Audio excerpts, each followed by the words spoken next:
So, flywheels, they're marvellous things, aren't they? Almost magical. You give them a push and they spin for ages. It's like they're supernatural. But they are, in fact, really simple devices. They're not much more than a wheel with weight on the edge. If you can get that wheel to spin true, you'll have yourself a flywheel. So the challenges with the flywheel are to get it to spin true and to stop any bits flying off while it's spinning because they hurtle across the room like bullets. So that's a real negative. Now we're going to make a flywheel. Making a flywheel really is a pretty simple thing.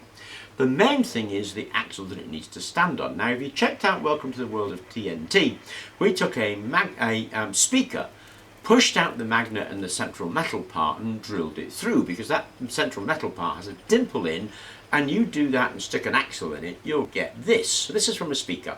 If you want to check out the details of exactly how that was constructed, jump over to TNT. But basically, it's the metal bit from a speaker with a bit of 8mm bar shoved through a hole I drilled, and that runs amazingly true, and that can be the basis of our flywheel. So now all we really need to do is bolt a disc on it and put some weight on that disc, and then some gaffer tape and chicken wire to stop it falling apart. I am joking there. Let's cut out some wooden discs. So I've had to move because Luke has taken my spot for our plan for Secret World Domination that he's working on, but I have cut 3 wooden discs. 2 discs out of thinner plywood and 1 disc out of thick plywood, and the sharp-eyed amongst you will have noticed that the thick plywood disc had a lot of holes drilled in it. Now these are 30mm holes.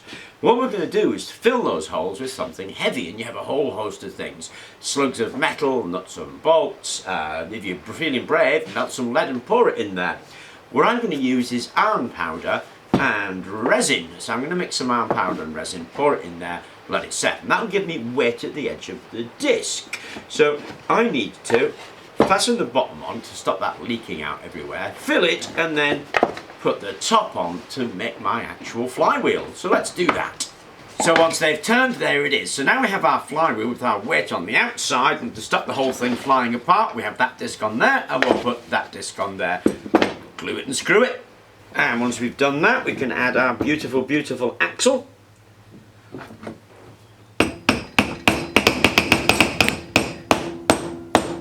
And bolt the whole thing together.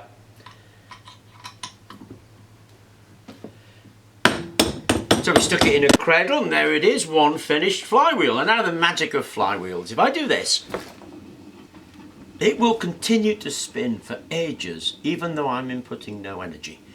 And the thing about that is, it seems that there's more energy in there than the energy I put in. Now the bearings on this aren't particularly good, but if we put good bearings in, that could spin for a good 10-15 minutes with me just doing that. What do you think about this actually, believe it or not, is like a battery. If I charge a battery for an hour and I stick an LED torch on it, that LED torch will run for days. That's because the battery can take a lot of power in very quickly, and it can give very little power out for a very long time. And that's the good thing about batteries. They're able to store quick amounts of power and release it slowly. Now flywheels are the mechanical equivalent of that. They do exactly the same thing. When I put this little bit of energy in here by spinning it, it continues to spin because the only energy out at the moment are the bearings. Now these are pretty stiff bearings, so they're not that brilliant, and so it slows down reasonably quickly despite my sudden input of power. And flywheels are used like that all of the time. So they're used in engines, for example, because in an engine you get this explosion that forces the piston down. Then when the piston wants to return, it basically can't, but you store that energy in the flywheel. And the flywheel will want to continue turning, and it will force the piston back up to the next explosion. So the flywheel takes the sudden release of energy from the explosion, turns it into turning, and releases it back to the piston when the piston wants to come back up again. So you see flywheels in engines all of the time. We actually made buses out of flywheels as well. Flywheel as an energy storage is a very popular way of storing energy for exactly the same reason. You can put a lot of energy in when you have excess energy, and then you can release it back out when you need that energy back. If you release the energy back out to the same degree you put it in, the flywheel would stop turning really quickly. So I can spin that, but stop it by my hand instantly, because that energy that is taken out is going to be less than the energy I put in. Just the same as a chemical battery. If I charge a chemical battery, I lose energy in heat and reaction. And you never get quite the same amount that you put in. You always get that little bit less. Same with the flywheel. I charge it by doing that. It's now giving the energy out slowly to overcome the friction of the bearings. And it would be the same in electrical energy storage. I could spin that very quickly with the motor, turn the motor off and allow it to be a generator, and it will generate back just less than the energy I put in, because a flywheel releases energy over time. It's at its best when the energy released is over a long time, so there's very little power out.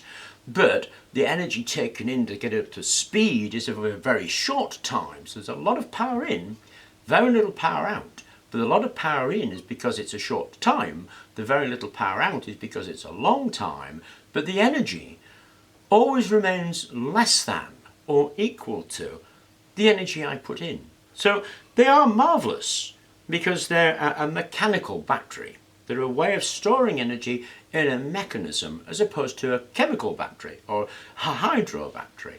And they're very easy to make, as we just saw. So making flywheels is actually a good way of making a mechanical battery storage unit. But they don't add energy. They just look like they do because they take such a long time to run down.